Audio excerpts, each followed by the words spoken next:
Hey, it's Mike from the Mike Wagner Show. Thanks for tuning in to the Mike Wagner Show on Anchor FM. If you're interested in sponsoring my show, you can send me an email to the Mike Wagner Show at gmail.com, or you could also donate to the podcast. Just go to the donate listen site, and you can also donate whatever you like. Anchor is the easiest way to make a podcast. For those who are interested, Anchor can give you everything you need in one place for free, which you can use right from your phone or computer. We've got creation tools, allows you to record and edit podcasts so it sounds great, and they'll distribute the podcast for you so it can be heard everywhere. Spotify, Apple, Google, many more. And you can make money from the podcast with no minimum listenership. So download the Anchor app for free or go to Anchor FM to get started.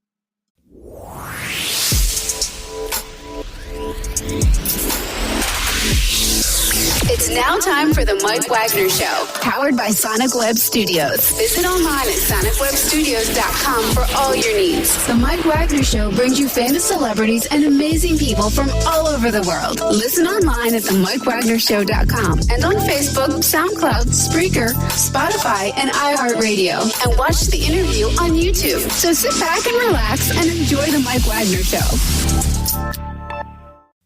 Hey everybody, it's Mike from the Mike Wagner Show, powered by Sonic Web Studios. Visit online at sonicwebstudios.com for all your needs. Looking at a professional website without breaking your budget? Sonic Web Studios is the answer. Sonic Web Studios offers fast, affordable custom web designs that blow the competition away. Call today at 1-800-303-3960. That's 1-800-303-3960. Or email to support at sonicwebstudios.com. Mention the Mike Wagner Show, get 10% off your first order. Sonic Web Studios, take your image to the next level. Also, the Mike Wagner Show can be heard on the MikeWagnerShow.com. You can check our Facebook page at facebook.com/the Mike Wagner Show. You can download and listen on Facebook, SoundCloud, Spreaker, Spotify, iHeartRadio. Also, Radio Public and Anchor FM, and also watch the interview on the YouTube channel and subscribe to the Mike Wagner Show on YouTube and take the Mike Wagner Show with you on any mobile device. We're here with a wonderful lady and author, Talia Carner, the author of The Third Daughter, to be released September 3rd, published by HarperCollins.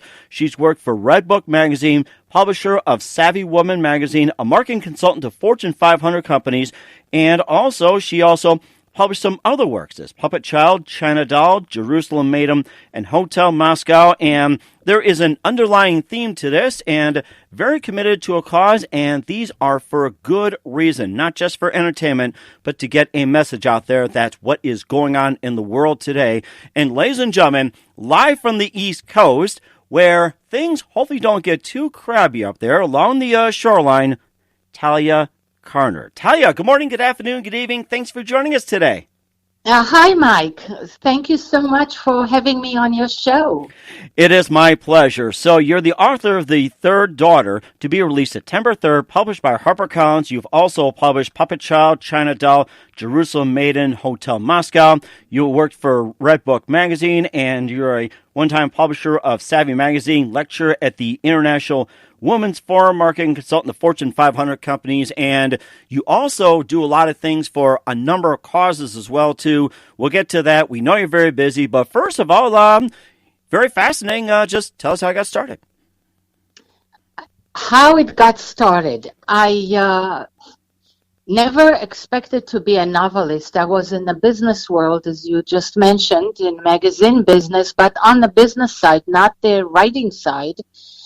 And I was also a consultant to Fortune 500 companies, running my own company, and also volunteer counselor for the Small Business Administration. Mm-hmm. When in 1993, I was asked to travel to Russia shortly after the fall of communism to teach women business. Mm-hmm. And I went twice to Russia in that year, 93, in May and in October. And each was a life-changing event for different reasons. I was so touched in May by the women, by their valor, by the situation that was here. They were in one of the world's two superpowers, yet they were reduced to being no different than the African women I had met who were hunters and gatherers, mm-hmm. in terms of living in an urban surroundings where they still had to find food. So in October, I found myself, unfortunately, caught in the uprising of the Russian parliament against Boris Yeltsin. Oh, my. And I ended up being on the run from the militia, and that was published 20 years later in the form of the book called Hotel Moscow. So all of that harrowing experience can be read there. I am not the protagonist, even though I gave her some of my business experience in Russia. But the part that they run from the militia, I used for that in that book. But coming back, returning unexpectedly when the U.S. Embassy whisked me out of the country on the first flight after the uprising had been quelled, and I ended up writing a report for the U.S. Information Agency that had sent me as an expert, explaining why I was back after 4 days instead of after 14 days. And that's when I started my writing career. And nothing ever happened from that Maiden effort at that time. I'm saying 20 years later, I used the material in another book called Hotel Moscow. But I definitely, at that point, started my writing career. I published then Puppet Child, China Doll, and Jerusalem Maiden before I went back to those experiences in Russia 20 years later and wrote about them. And now I am continuing my writing about social issues. And that is a very interesting way in which subjects always find me. I don't even go around looking for them. The minute a book is not even finished, but it's pretty much underway when the next subject presents itself into my life, in my head, and it turns out that the seeds are very often have been planted years prior in various forms of interest. And that's how the story of the third daughter came about, which is in the book itself is a story about sex trafficking set in Buenos Aires in the late 1800s.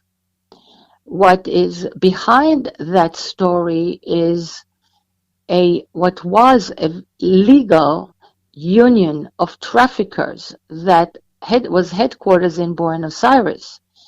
And its members would travel to Eastern Europe and prey on the Jewish communities there, where pogroms made them very, very vulnerable.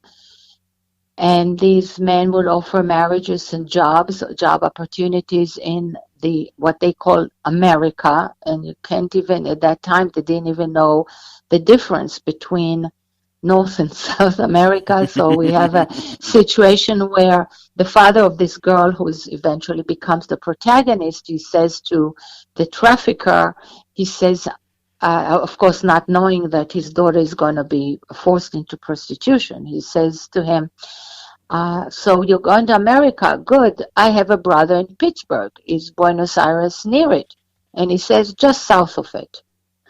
And then, so that was the level of ignorance regarding what was awaiting these poor girls and women. Once the ocean crossing ended, after 3-4 weeks, the women had been raped, beaten, starved, and caged, and tortured, and forced into prostitution in the new land of South America. So the thing about it was that it was legal in Argentina, and until that time, all of this, the trafficking of women until then, in late 1800s, was usually of black and colored women. This was the first time that white women were being trafficked, and that's the words white slavery came from. And the Victor Hugo, the one we know from Les Miserables, wrote about it. Right. And there were other voices about it. but nothing was done enough to stop it. In 1920, the League of Nations, which was the organization prior to the establishment of the United Nations, had a conference on the subject of white slavery and made a variety of decisions. But as I'm saying, in Buenos Aires and Rio de Janeiro, Brazil, and Montevideo in Uruguay, it was legal to own these women the way that in the United States blacks were owned by white people. Mm-hmm. So once they were captured, they were owned, and they were registered, which is amazing. And that is what the book is about. And of course, one character, and I crawled under her skin to feel the emotions and the torture and what happened. But with that, she found some moments of happiness. She gets in the coming years, she becomes a tango dancer, and she loves the adulation of the crowds, for example. But also she gets the chance to cooperate with the local prosecutor who is trying to bring down this union. And I'm not going to talk more about the plot of the book other than to say that it's an emotional roller coaster, both for me and the reader. And every time the reader is surprised, I was surprised myself. Mm. And the strength of any novel, at least any novel that readers get really captured and captivated, is have a moral dilemma. And the moral dilemma of Batya, the protagonist of the third daughter, is whether to commit suicide or not. And she had promised her family to bring them out of Russia, mm-hmm. out of the anti-Semitism of Russia. And if she stops, she can't tell them what has happened to her, but if she kills herself, they are going to be lost there. And she continues to live in her own private hell in order to take them out of their hell. So it's a big moral dilemma, and other moral dilemmas come along the way as she is tempted to cooperate with one person or another. Her relationship with some of her customers become warmer and more interesting. They are not flat and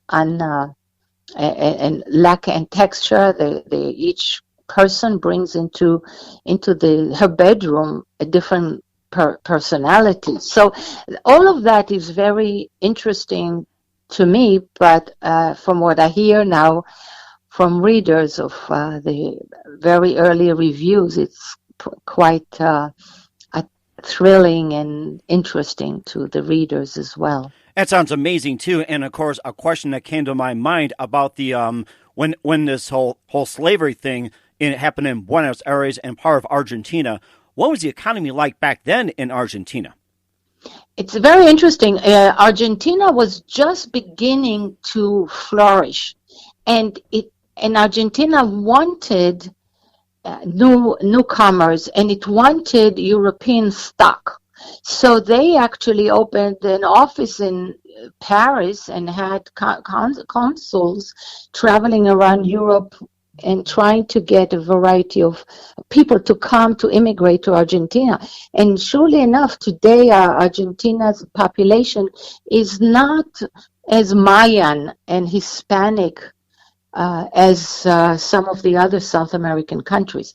So the government was very much interested in its growth. It's also, they had a new, at one point in the late 1885, they had a new military commander who became the general, but he was a man with vision, and he got this huge tracts of land in the La Pampas, and he wanted to establish towns and cities there.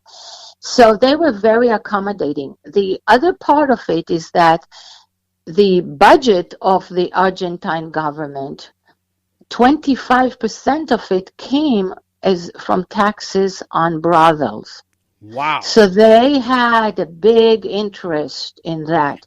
And since they had this huge influx of mostly men, immigrants who came as single men looking for the opportunities or married men who left their families behind, but there was a huge influx of men, then as a Catholic country, the government believed that having brothels, quote, protected good women and families, close quote. Wow.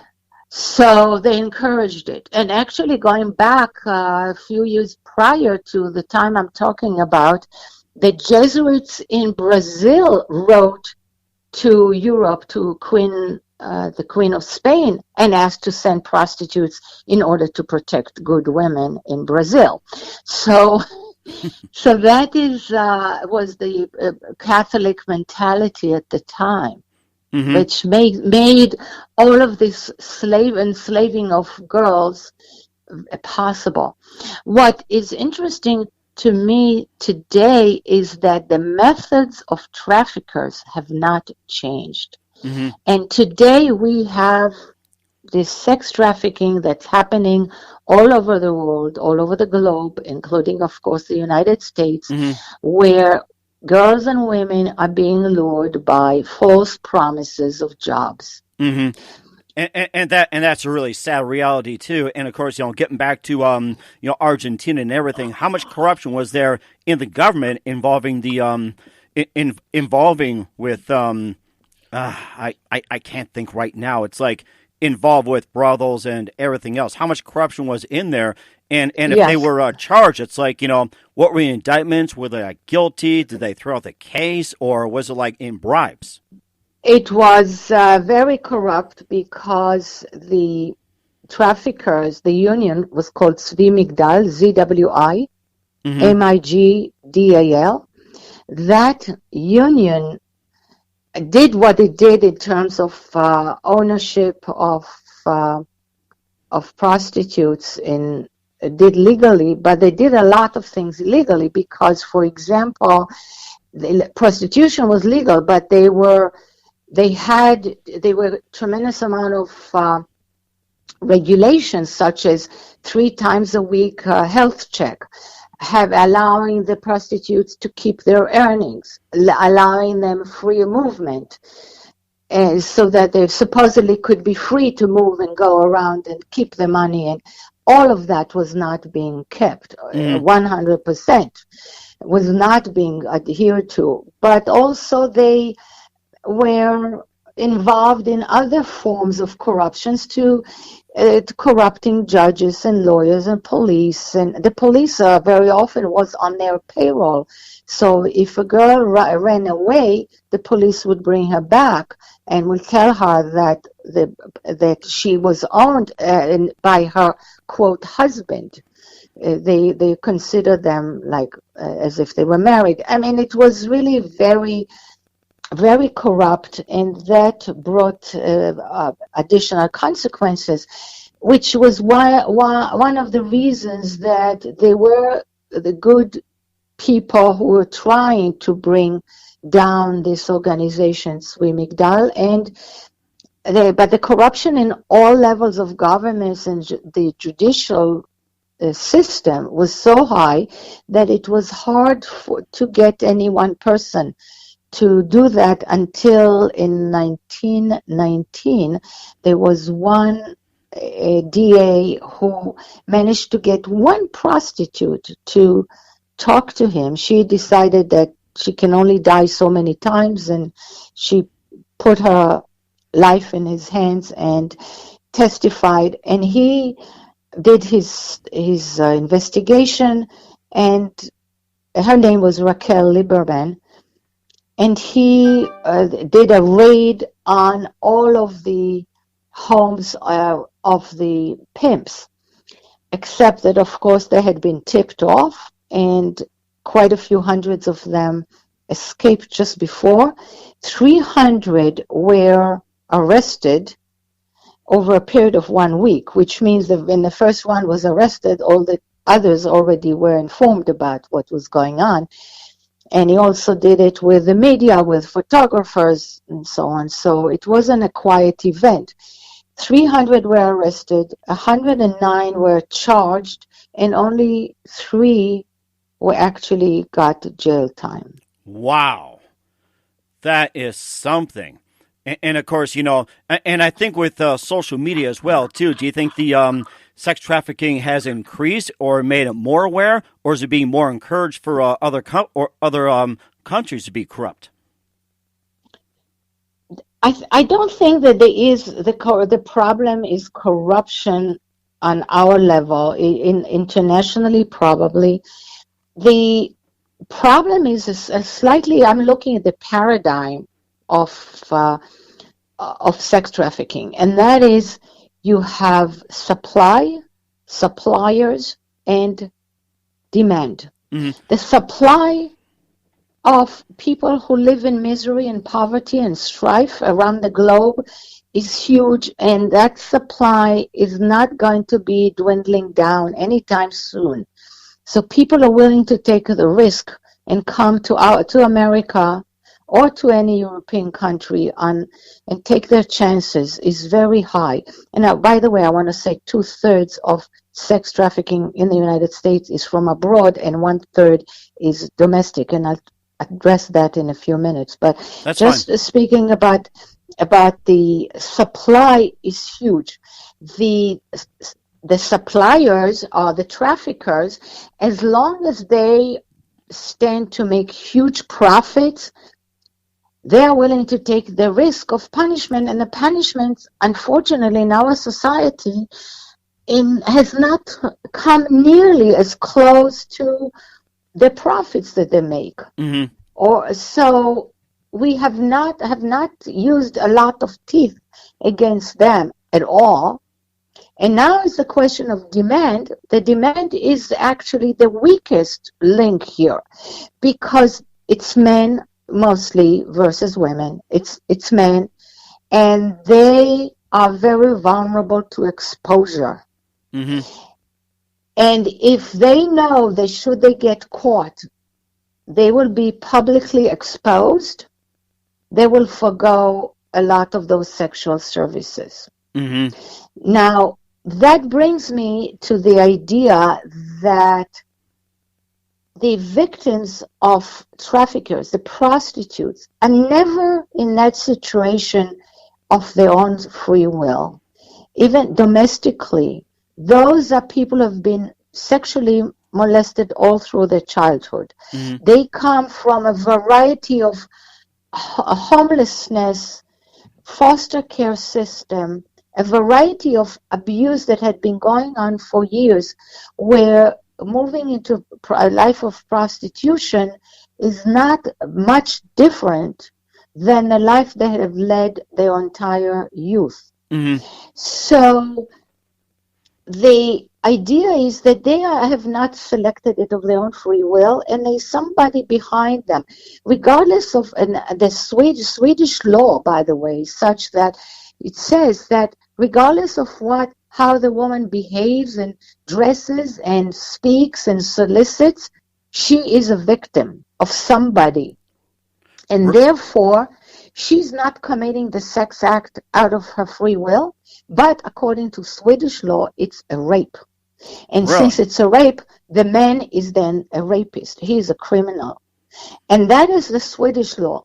In our society, we are not ready to take this paradigm to this extreme, but we definitely can begin to see that there is a responsibility on the men who seek sex. Mm-hmm.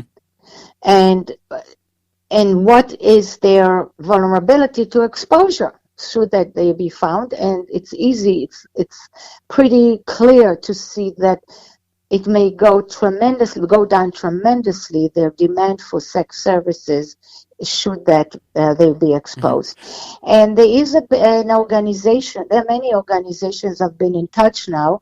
One is called BEST, Businesses Ending Sexual Trafficking. And what BEST does is they have developed new regulations that are adopted by human resources and corporate managements and even small companies against using the company's time and computers and anything that's owned by the company, from trucks and facilities, to use for the sexual exploitation. So, for example, do you know when is the peak time for purchasing of sex services? Good question. And let's see. I'm thinking of either the 4 seasons, the months. My guess is between spring. Peak time of the day. Oh, hour. Okay. Hour. I was going to say summertime. I'm thinking somewhere at midnight. It's 2 p.m. actually. In the afternoon, really? Around summertime, the spring, the winter, anytime? Forget about that. Doesn't go by season. Okay. 2 p.m. 2 p.m. And I'm not talking about purchasing sex pornography, which is a passive form of using the company's time, but actually making the arrangements for sexual purchasing of sexual services to be used then or later or whatever. 2 o'clock, which means it's on company's time. So it's company very time, easy. Seriously. So it's very easy for companies, small, medium, large, whatever, to put in these regulations against using any of the company's resources. And that's including when people go on a 3-day conferencing and so on. But what's interesting, I was told by the top executives at Best, is that should an employee be found to be violating the regulation, the unions are with the employer. Mm-hmm. And that is very important, because very many employers don't want to start, even if an employee has erred, they don't want to start dealing with the unions and long protracted hearings and so on. But to find out that the unions are with the companies against purchasing of sexual services on company's time, that makes it a lot easier to deal with that. And then it also brings it back to exposure, because there is a huge risk for the man who then breaks the company's regulation. Wow, that is something. We'll talk more about that, and of course, we'll talk about the Swedish law, the state in America, and everywhere else around this hot issue. You listen to the Mike Wagner Show at the MikeWagnerShow.com, powered by Sonic Web Studios. Visit online at SonicWebStudios.com for all your needs. Looking for a professional website without break your own budget? Sonic Web Studios is the answer. Sonic Web Studios offers fast, affordable custom web designs at below the competition way. Call today at 1-800-303-3960. That's 1-800-303-3960. Or email to support@SonicWebStudios.com. Mention the Mike Wagner Show. Get 10% off your first order. Sonic Web Studios. Take your image to the next level. Also, the Mike Wagner Show can be heard on the MikeWagnerShow.com. Also, check our Facebook page, Facebook.com/The Mike Wagner Show. You can download and listen on Facebook, SoundCloud, Spreaker, Spotify, iHeartRadio. Also, Anchor FM and Radio Public. Also, watch the interview on YouTube on the Mike Wagner Show channel, and take the Mike Wagner Show with you on any mobile device. We're here with Talia Carner, the author of The Third Daughter, to be released September 3rd, published by HarperCollins. She also wrote Puppet Child, China Doll, Jerusalem Maiden, Hotel Moscow, with this intertwining theme of sex and human trafficking, and we talked about the details of it, and of course, getting to the Swedish law, considering rape and the state of it in America as well, too, and going from like the most strict to the most lenient, say from Sweden. Where would you say like the strictest, going down to the most lenient or the most corrupt in terms of countries? I would say that, Southeast Asia is a hotbed of sexual exploitation of children as young as 8 years old or even younger. And the government is very familiar with the fact that there is what they call sex tourism, people who travel from other countries to Thailand to have sex with children and definitely minors. In the United States is a crime. It's considered a crime. to travel to another country for that purpose. But the globe is filled with problems and human misery. Cambodia is another country. I mean, it's really bad.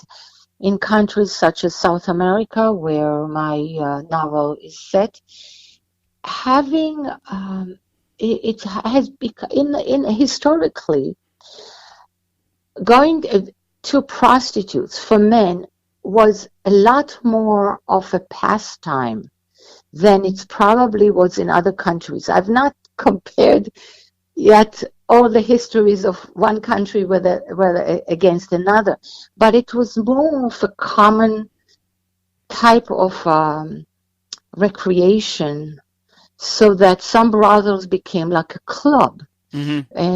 In the case of in the hotel in the Third Daughter, the brothel where she's employed is like a club.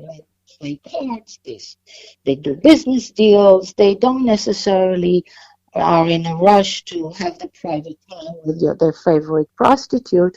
They drink, they eat, it's a club, and that's a lifestyle. So I would say that probably South America. I'm not sure that I'm an expert on all prostitution in all over the globe in the entire history from the beginning of humankind, but it definitely, I have a sense that had become more of the norm in South America in the late 1800s and definitely all through the 1900s. The other countries that are mostly the more insightful and enlightened the countries are, and we always bring up the Scandinavian countries as a whole, one after another, that have more of an enlightened type of laws, and it's a world view of a world where women have a lot more value and they are not being objectified as much, even though I can tell you that in those countries still women don't find themselves completely on par with men, but they're definitely in many ways a lot more in a lot better situation than women elsewhere. So my the way I write about different social issues, this is one that happened to capture me back in 1995. I was at the International Women's Conference in Beijing. And I had, until then, because I was in the business world, and I mentioned to you just 2 years before, I was twice in Russia teaching women business. I always believed that economic freedom was the first freedom that women needed, because if they were economically independent, they could leave a bad marriage. In Africa, I saw them buying computers for girls, opening schools. Women, whenever you educated women and you gave them business opportunities, they did something very positive with that. So I believed in that, and that's why I was working on it in 1993 until I arrived in Beijing in 1995. And I discovered something that I had been somewhat blinded to in many ways, and that is I was introduced to clitoridectomy of women in all of Africa and Muslim countries where they are being incised in their private parts in order to end their sexual enjoyment. And we are talking 80 million women in Africa at any given time are mutilated this way. So, and I was introduced to the burning of the brides in India, where disputes between families over dowry continue years after the woman had been married and has children, and miraculously by chance she gets burned in her kitchen. It's such a phenomenon we don't see anywhere else. So I was introduced all of a sudden to violence against women as a first freedom that we needed. All this time I thought we to focus on economic freedom, and all of a sudden I discovered that violence against women was the first thing we needed freedom from. And that is where my novel, Puppet Child, which deals with molestation and the way family courts in the United States ignore children whose mothers come to the courts and ask for protection by actually putting the children in the hands of their molesters. Mm-hmm. And then China Doll is infanticide in China, when I realized that 1,350,000 girls disappear in China every single year. Okay? And that's still true today after they relaxed their one-child policy. The numbers, unfortunately, are staggering. Wow. So that the killing of babies, if we don't have the right to live, if that's not the first right, then I don't know what is the first right. And that went on, and that is what changed my perspective. And at that 1995 International Women's in Beijing, I heard a testimony by a Filipina woman, a tiny little old woman, who was standing on stage and crying to high heavens about the injustices that had been done to her, because during World War II, she had been captured by the Japanese army, and along with tens of thousands other women in all of the Pacific Rim were put into what they called comfort stations, where to serve the sexual needs of the Japanese army. Wow. And decades later, this woman was still seeking justice and an apology from the Japanese government, an acknowledgement of a war crime that was never forthcoming. Wow. Unbelievable. And this little old woman had an operatic voice. She was tiny. When she stood there and she spoke, and I heard from the interpreter through my headset, I heard the interpretation. But I could hear this operatic voice. It was fantastic. And it stayed in my head. I still hear it now when I think of what happens to subjugated women.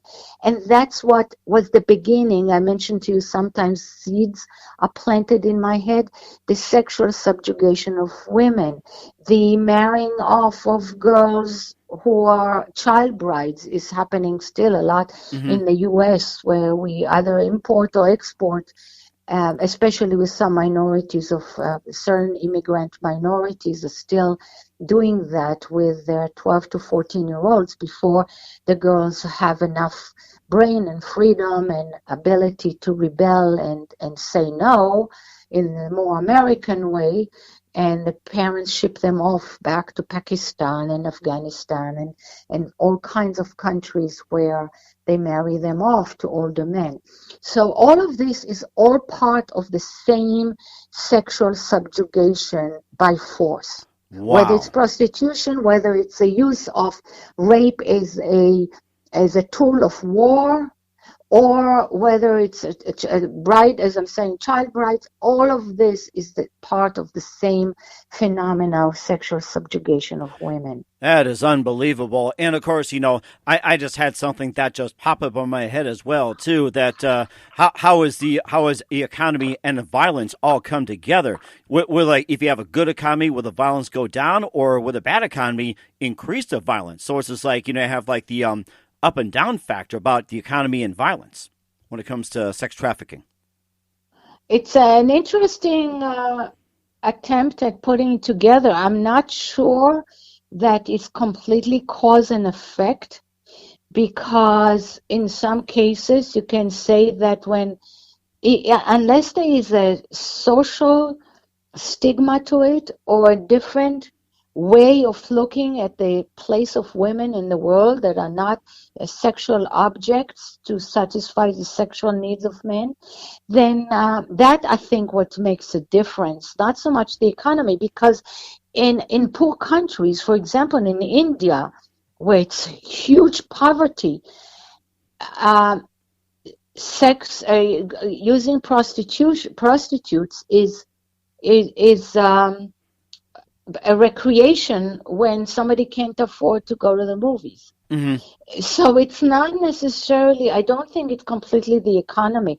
And I mentioned India. In India, there's, because it's the class, the differentiation there is so strict that there is a caste of the untouchable, but within the untouchable were those bred for prostitution.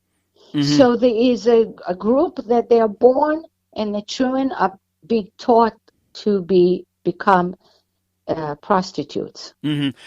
So it's, I think it's not so much attached to economy as culture and the view of women. The only reason I mention it is because I remember when Gorbachev was in power around the 80s, is that when the economy was at an all-time low, and Gorbachev was trying to bring in capitalism, it seemed like the prostitution and sex trafficking was high, but then when the economy was doing really well, it seemed like everything was low because, man, the women went back to work. So I don't know if that's something that you agree with, but that's what I'm suspecting as well, too. I have another question for you in regards to the women in business in Russia, but first you can answer about what I mentioned as well. Yeah, my view of Russia maybe is that we all know Moscow and St. Petersburg that are flourishing and becoming very modern. At the time I was there in 1993, there was no restaurant, not off the street restaurant. Somebody gave you a secret address and you walked up a couple of flights of steps and you knocked on a door like a code, bum, bum, bum, bum, or something. And then somebody opened the door and then there were 2-3 tables and that was a restaurant. Wow. It wasn't something. So it wasn't what people see today when they know about Moscow and St. Petersburg.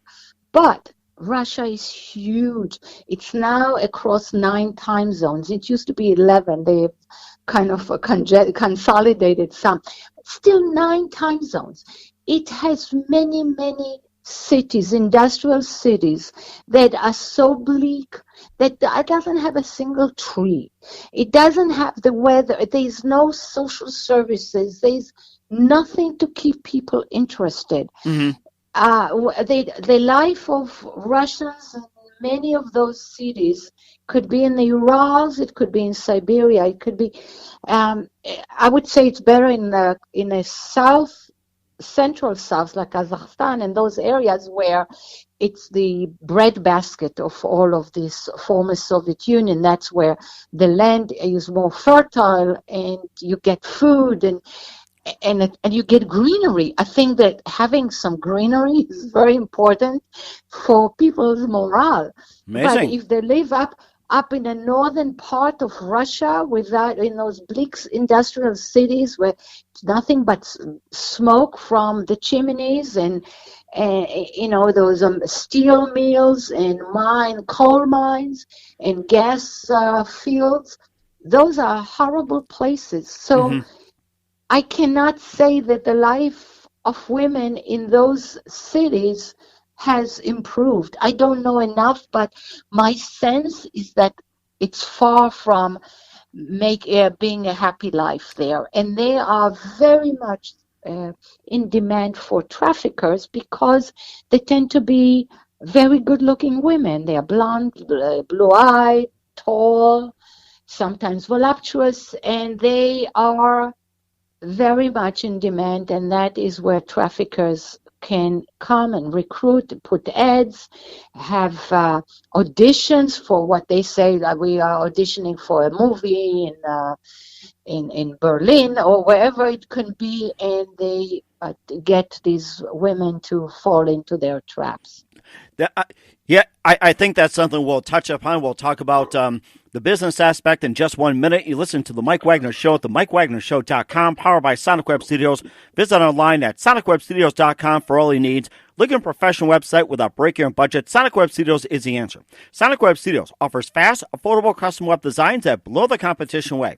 Call today at 1-800-303-3960. That's 1-800-303-3960. or email to support@sonicwebstudios.com. Mention the Mike Wagner Show, get 10% off your first order. Sonic Web Studios, take your image to the next level. Also, the Mike Wagner Show can be heard on the MikeWagnerShow.com. Also, check our Facebook page, facebook.com/The Mike Wagner Show. You can download and listen on Facebook, SoundCloud, Spreaker, Spotify, iHeartRadio. Also on Anchor FM and Radio Public. Also, watch the interview on the YouTube channel on the Mike Wagner Show. You can also take the Mike Wagner Show with you on any mobile device. We're here with author Talia Carner, the author of The Third Daughter, to be released September 3rd, published by HarperCollins. She worked for Redbook Magazine and Savvy Woman Magazine, and also wrote Puppet Child, China Doll, Jerusalem Maiden, and Hotel Moscow. Well, we covered a lot of the books and talked about the sex and human trafficking issues as well too. And of course, she made 1993 flight to Russia to talk about business. 1995 went to a women's conference in Beijing. 1993 in Russia, I was going to ask you as well, talking about business with these Russian women. Now, was like a conversion going from communism over to capitalism at that time? Or were they still in communism mode? Or was capitalism kicking in at that time for the Russian women?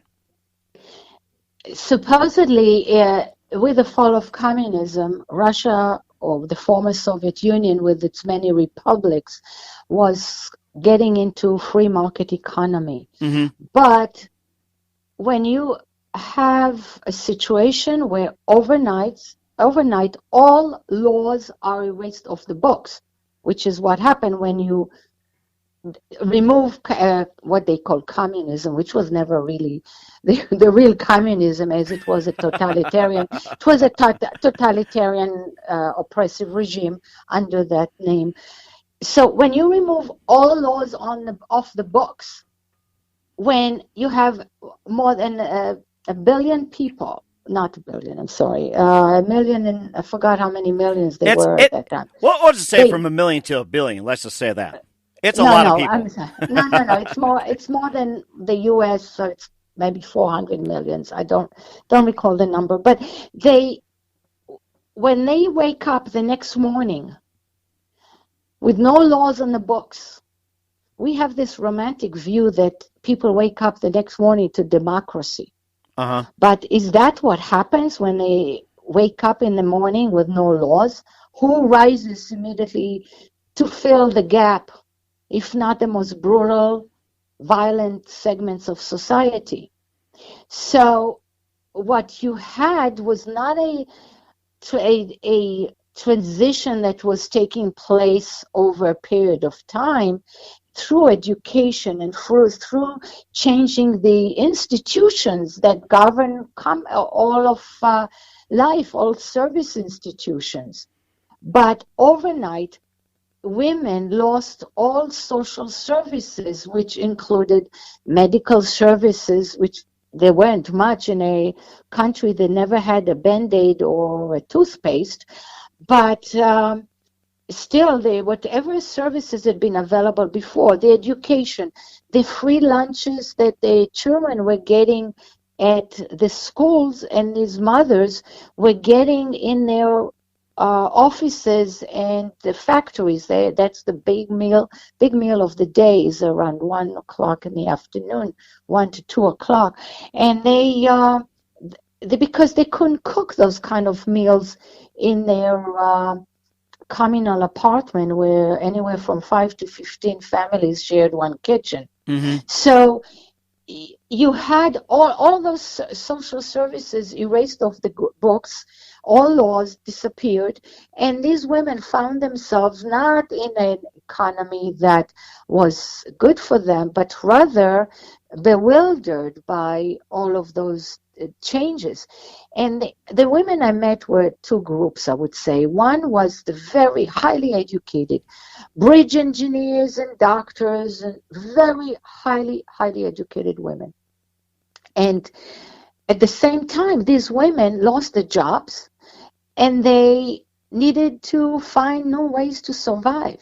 And they had zero understanding of business, of any basic ideas that we have, for example, networking. Mm-hmm. In a country that was so conditioned to suspicion and distrust when so many when the apparatchiks, the leaders, were spewing all kinds of slogans that nobody believed in, that the lies were lying you into your face. Nobody believed anything, and they had double speak and triple speak, and nobody believed anything straightforward.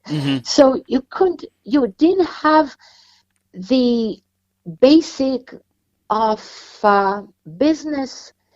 We don't even realize how day to day we deal with people with the assumption of decency. We don't always operate according to the law, meaning that, yes, but according to the law, but that's not the reason. The reason is we have those Judeo-Christian ideas of decency. So when I put down my handbag, I expect that nobody picks it up because it will be quite rare. I have a basic kind of trust if I go to a store that if I pick up something and I give them the money, they will give me the change. They're not going to somebody run away with my money. These constant little exchanges that we do where we assume decency on the other part. But when you don't have that, you don't have any judicial system. They didn't have lawyers. They didn't have courthouses. They non-existed. It's also in the business world. They did not even begin to know how to trust somebody, to exchange information. So that was a very difficult situation and I'm talking about educated women. The uneducated women would be the groups that had those cooperatives, and I dealt with those that I mostly had under 1,000 employees. And these women had always had business given to them. Let me give you a specific example. I went into a factory that produced household brushes. And the government used to send their raw material, tell them what kind of brushes, small, medium, large, brooms, whatever they needed. The women, hundreds of women were sitting at their machines producing them. And then the government would send somebody with trucks to take it and then distribute it God knows where, and obviously it was sold someplace. Then the government would put in the bank account of the cooperative the money for cash payment for every Friday. The women were getting the cash payment because the banking system was very primitive. You didn't have like individual. Say they had some saving accounts, but not like direct deposit or something like that. Right. And but the money that the government put in it had nothing to do with the production or the product. It had to do with how much the government decided each employee got, and to pay for some utilities. Utilities were not that high. Wow. They're always subsidized. So now, with the fall of communism, the government disappeared from the picture. The women were sitting, I was there 16 months after the fall of communism.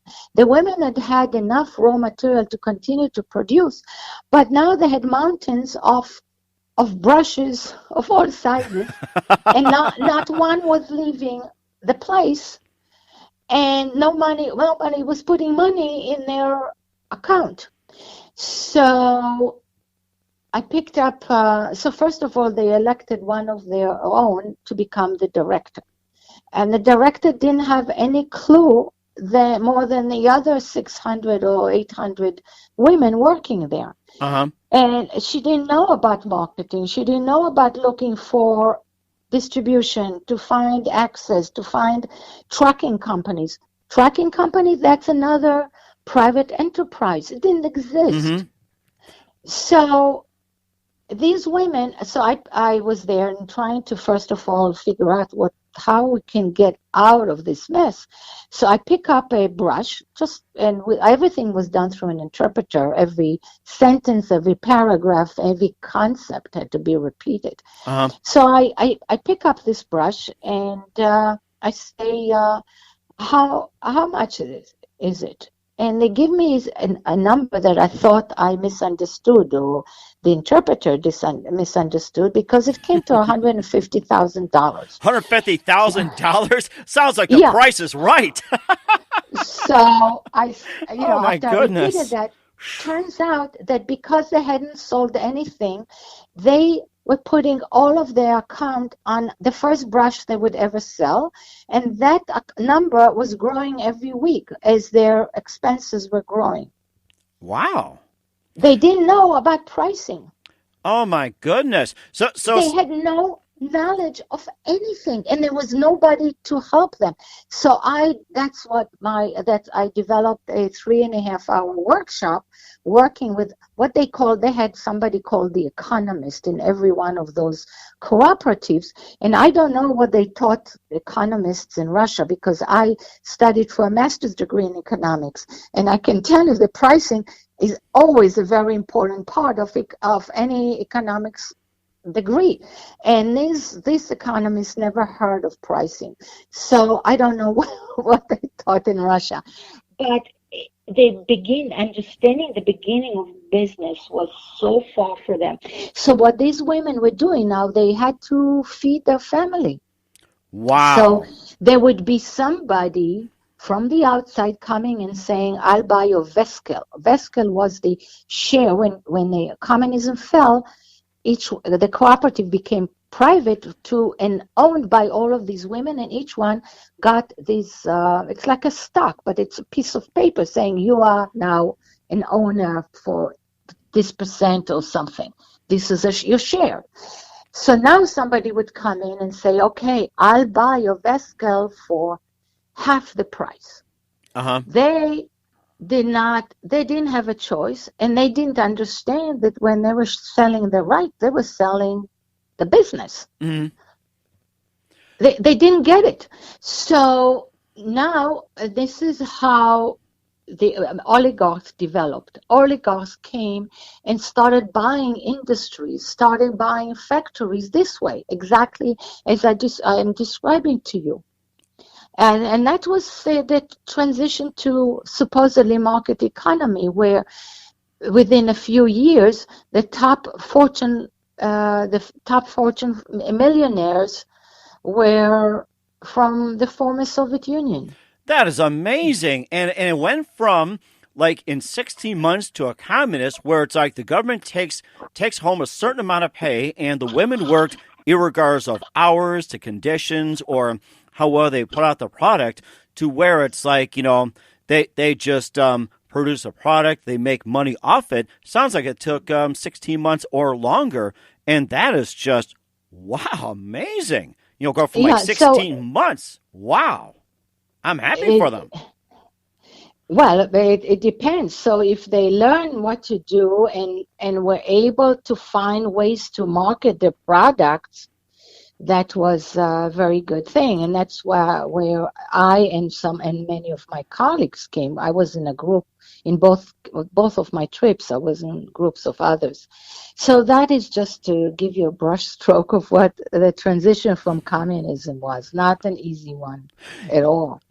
I have to say this, I've been following the whole situation, and when the economy started blooming, and I heard of stories where it's like there's like several brands and people were going crazy until they got the concept and everybody was enjoying. And next thing you know it, where it's like, I have to say that the Russians were coming to the U.S., U.S. was coming to Russia, buying each other's goods, and then you started having performers performing in different countries. So that's what I was trying to get at. It's like, how long did it take? And I have to say, that was just an amazing transition. And with the number of women that are working and seeing the rise in capitalism, do you think that's a good way for them to get out of the sex and human trafficking and prostitution?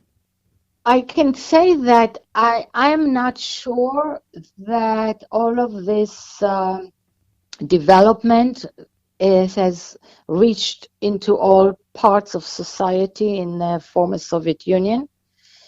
I've met some young people. I delivered a presentation to the London School of Economics where there were quite a few, about 12 students who were between the age of 28 and 38. Half of those 12 were women. And they were amazing. Their English was as good as mine because they were already grew up on American language TV, so they could speak beautifully with very little accent, and they were very educated. They were from the main cities. Those were just 7 women out of 6 women out of many. The older people were still in very bad shape. Women in the many places I've just mentioned to you, many bleak cities and towns that are completely forgotten, and they are not, I don't believe that their situation is good, and that is why it makes them so vulnerable to promises of traffickers.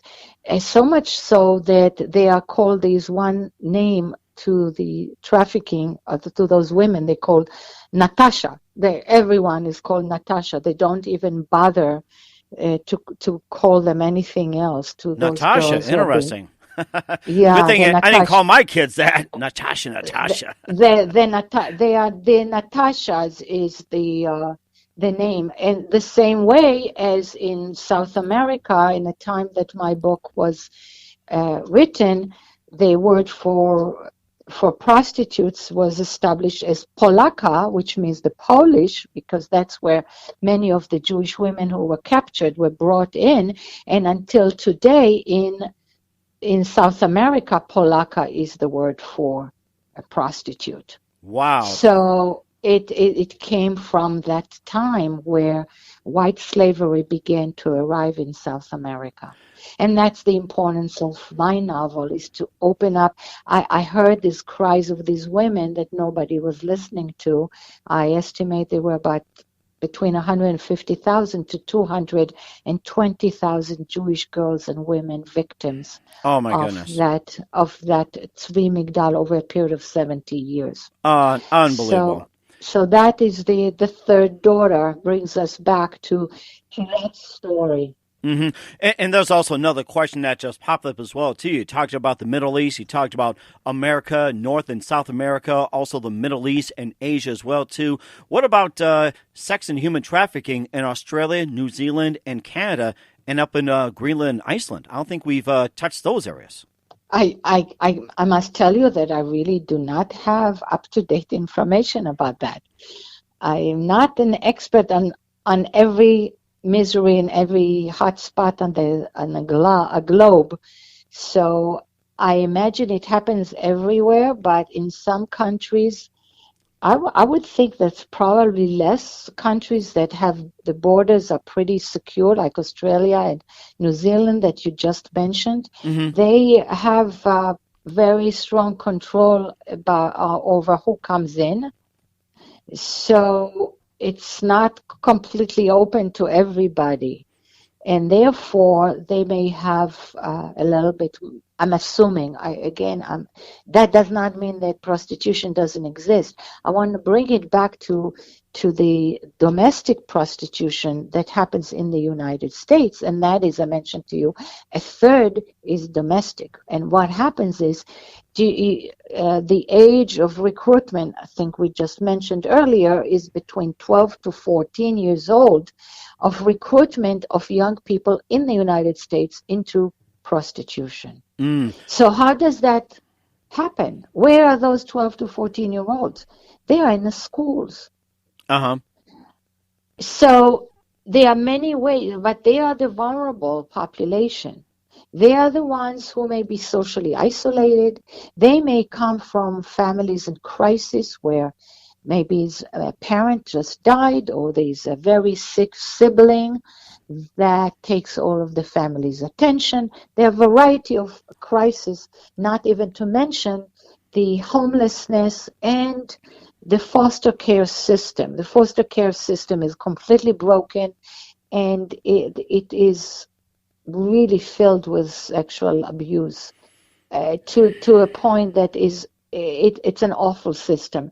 So, but these children are at schools. There are now programs, an organization called protectnow.org, which is started in California, and Governor Brown 10 years ago signed it into I don't know if it's law or recommendation, and most of the counties in California have established this curriculum in the school starting at 4th grade, all through the school years, age appropriate, a variety of ways to teach children to be aware of situations, but also to recognize it among their peers. If, let's say, a girl who comes from a poor home all of a sudden has a very expensive iPhone, then how does she come to possess it? And maybe she has an older boyfriend who sooner or later is actually trying to recruit her. And there is now programs for first of all, the school boards have to be on it, and the teachers, and there's a complete protocol, which is on protectnow.org, complete protocol, what the teachers can or should be doing should they suspect, and how to ask the right questions of that student. There are different ways. Here's one more interesting thing for all parents and grandparents and among your listeners. Until 2015, there was a survey done among children that had been rescued from prostitution. And until 2015, turns out they had first met their recruiter in person. The first contact was in person. Oh, my goodness. Maybe in a mall or at the bus station or in a schoolyard, because there are school gangs operating everywhere. But since 2015, turns out the majority of first contact has been done online. I was just going to get to that part where it's like, having social media just seems to increase and make it more accessible for that. That's what it sounds like. And not too long ago, I remember 15 years ago or so, as a parent, we were told to watch our children's emails and make sure we know whom they correspond with, who is allowed to write to them, or how to sort out and put blocks on strangers and so on. Now, every app, every game that the kids are on has its side conversation, has its own side messenger system, correspondence. So it's impossible to control, and that is where pedophiles exist and operate. That's where they're looking for their next victims. And now the children are recruited directly in their own home. Unbelievable. Wow. Yeah, that's just a really sad sight. And the website is protectnow.org to get more information or what to do to prevent your 12, 14-year-old daughter to not become a victim of sex and human trafficking, protectnow.org.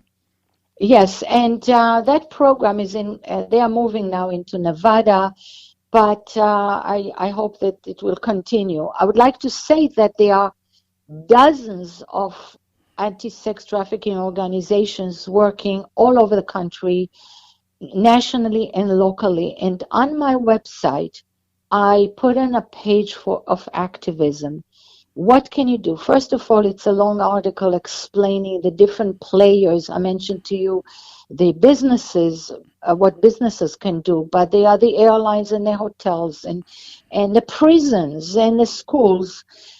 All of these players in that sex trafficking that takes place, and your listeners can find out their own local organization that may help them if they want to volunteer, if they want to do something to remove this evil in their own backyard. There are different organizations. It's all on my website under the third daughter. There is a link to a page that is what can you do in activism. And that's really important to know, too. And when you talk about activism, you go to these countries and conferences and everything else. And another question that popped up to mind when it comes to safety, do you ever get death threats when it comes to speaking out about sex and human trafficking, or is it like a well-received? I have not. I'm just starting because my novel is coming out next week, so I haven't yet been on my book tour. And your program is one of the very first that I've been talking to. So I would Amazing. say that I haven't yet started, but I have dozens of speaking engagements lined up for the next many, many months. And if history shows, I'll be talking about it for 4 years, which in every one of my previous novels, my book tour continues 2 to 4 years. And usually it ended only because I got burned out, not because I wasn't invited to continue to talk. But I would say that I've never received death threats about anything, but because of China Doll, which deals with infanticide in China, Uh-huh. I have been banned from China. Oh, really? All because of China Doll? Oh, my goodness. My claim to fame is that I cannot go to China. Wow. And of course, I guess it takes on a different meaning with the David Bowie song. So, it was just, amazing. Wow. Yeah, I do want to mention, since I mentioned my website, I'd like to give the spelling of my name to those listeners who want to follow as to what to do. And also they can read the first chapter of my novel, and they can also read more about the background, about the behind that time and place. But so the website is www.taliacarner.com. That is spelled TALIACARN as in Nancy, ER.com. That is amazing too. That's good to know. And just a couple more things really quickly. Who do you consider biggest influence in your career? You know, it's an interesting thing. I would say earlier on, it was my husband, Ron, who, when I told him back in late 1993, when I began to write fiction, I said to him, I want to close my company, which meant I was going to be a kept woman. And he said, okay, honey. So that was the first thing, because having the financial security to pursue writing fiction full time was a very big thing, and to have his trust in me, because as you hear, I have an accent, and I was born and raised in Israel, and my English was always good, but not necessarily at a literary level. And he is still fascinated by me. And now he just read Third Daughter. I only give him my books when they are done. And he is, every time he's amazed I knew. But he's been a great supporter. But since after the first 2 books, my editor at HarperCollins became the one. She doesn't even know, I guess, the level of trust that I have in her. I only tell her about an idea when I get it. Then she doesn't hear from me for a few years, because it takes me anywhere between 2 to 5 years to research and write a novel. And then she gets the book, and as turns out, she loves it, and one after another. So the fact that I know that she's waiting there and she's going to love my book, and she trusts that what I write is going to be something she would want to buy and publish, is a tremendous amount of inspiration. It's a great sense of trust in my abilities to take raw material that historical fiction or any part of my research brings up, and then take this raw material and make it into a compelling novel, not a nonfiction book that is a bit drier, but rather one full of emotions. I mentioned the roller coaster of emotion that takes the reader up and down. Let me tell you what's my greatest challenge in writing. My reader, let's say, starts reading my book in bed at night before she goes to sleep, and she falls asleep, and I don't know where she puts it down. I have to make sure that this book that falls on the floor next to her forgotten slippers for the night, that at that moment, wherever she left it, it's a place where she just, oh my God, I have to find out what's next. She wakes up the next morning. She has a very big day. She has to get the kids to school. She has to go to work. She has an obnoxious boss. Her mother calls her. They have a fight over the phone. She gets a call from the school nurse that the kid has gashed his chin. She then later on goes, has to shop in the supermarket. The supermarket bag rips and stuff fall down on the floor and on the ground in the parking lot. She drives home. The car overheats and sitting in traffic. She has a really miserable day. All through that day, I want her to think, oh my God, what happened next? All she wants is to go back to my book. And she finally gets there late at night after she washed the dishes, and maybe if she's a teacher, she corrected papers, whatever she needed to do, and finally goes to bed, and she picks up the book because that's the most she wants to do. And no matter where she leaves the book, that's when. And then the book keeps her up half the night, but she has to get up the next morning, go on the next day. And that is the biggest challenge in creating a tension, that no matter where, in whatever sentence, whatever is the paragraph, whatever is the scene, the arc of the chapter, the arc of the story, I keep on ratcheting it up, letting down a little bit so the reader can catch her breath, because you can't just keep them, up. You need to let them breathe a minute, and then takes them higher into the story. And the more they're into the story, the more they can't let go, and they have to come back. And that is the challenge, and that is what I find that I'm able to give my readers. And it's such a good feeling for me, because I give them these hours of enjoyment, even though it's emotionally wrenching, I must say. Mm-hmm. When they finish reading my books, the big thing that I constantly hear from readers is that they have thought about it, stayed with them for days. And it's a great feeling. I love to find a book that stays with me the next day and the day after. It's like in a movie, the same thing. If you still think about it the next day, you feel good about that. That is the pleasure, the satisfaction of a story. That is amazing. And I never thought about that, where they go to sleep, book drops, and just lands on the right page. It's like, for some reason, I never thought about that. Oh, my goodness. I'll have to tell people that you make sure that the reader falls asleep and has that page open. I like that. That is amazing. Wow. And what's the best advice you can give to anybody at this point? The best advice I give who? To anyone, like to be a writer, or say, your cause, or anything, just best advice in general. Advice in general, I would say, don't say no to life. Mm-hmm. There's so many things happen, every day where we have an opportunity to do something. It can be random kindness. It can be an offer to take a picnic. It can be all kinds of things present themselves in front of us, and we sort them out. We filter so much out of our life, and I think it makes a lot richer when we say yes to life.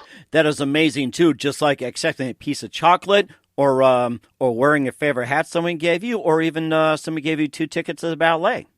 And I mentioned random kindness. Random kindness is so important to just wherever happens around you. Of course, it leads to activism and do good to the world. And if we all do good, then the world is a better place. Mm-hmm. And so that's saying yes to life. And I do agree with you, Talia. And Talia, just wanted to say you have been fantastic. Thank you for being on the program. Thank you for your time. Looking forward to having you on again soon. Talia Carner, the author of Third Daughter, to be released September 3rd, published by HarperCollins. And you also have Puppet Child, China Doll, Jerusalem Maiden, and Hotel Moscow, and just a few more things. What are some of your upcoming projects? What's the website, and how do people contact you? And where can people purchase your books? Okay. The first question regarding what's my next project, all I can say is that a trip to France 3 years ago, on a trip, I glanced a road sign. And as a result of that, I went back to France 4 times already in these past 3 years to research that particular situation, event. And now I need many, many months of clear head to write that book. But with the upcoming book tour, I don't see that happening in the next few years before I have another novel. That's one question. The other one, my website is www.taliacarner.com, TALIACARNER.com, and under that, the listeners can read the first chapter of all of my 5 novels, and in each one there are links to purchasing, be it online stores, or I always encourage, there is always a button for the indie store. That is your independent bookstore in your own town, village, neighborhoods. Those are very important institutions of culture that we need to support. So I encourage you to click on that one, put your zip code, and find which independent store in your area carries my books, or you order it through them. And what was the last question? I would like to say thank you very much for listening to me. And it's been a pleasure, Talia, and thank you for your time, and look forward to having you on again soon. And please do everybody a favor, including me, keep us up to date.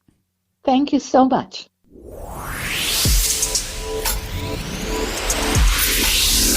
Thanks for listening to The Mike Wagner Show, powered by Sonic Web Studios. Visit online at sonicwebstudios.com for all your needs. Listen online at themikewagnershow.com and on Facebook, SoundCloud, Spreaker, Spotify, and iHeartRadio. And watch the interview on YouTube. Also, become a sponsor of the program and or donate today at themikewagnershow.com. Join us again tomorrow for another episode of The Mike Wagner Show.